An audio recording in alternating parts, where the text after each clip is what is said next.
ઋત્વિકભાઈ, હું તમારું સ્ટેટમેન્ટ સાંભળતો હતો. પોલીસની કાર્યવાહી ઉપર તમે સવાલ પણ ઉઠાવ્યા છે. કારણ શું રહ્યું?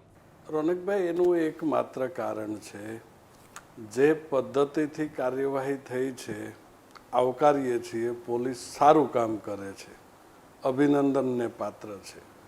રબારી સાહેબે કહ્યું એમ કે ભાઈ એમને 500 રૂપિયા કે 700 રૂપિયા આપવામાં આવે છે.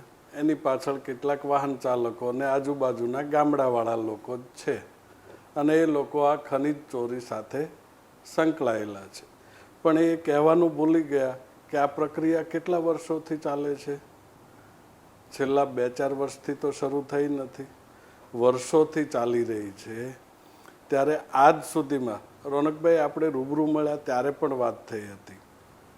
ગૂગલ અર્થ ઉપર આજની તારીખે અત્યારની મિનિટે તમે સર્ચ કરો તો પણ જોઈ શકાય છે કે થાન, મૂળી, ચોટીલા, સાયલા, વઢવાણ, લીંબડી કઈ જગ્યાએ ખોદકામ થઈ રહ્યું છે.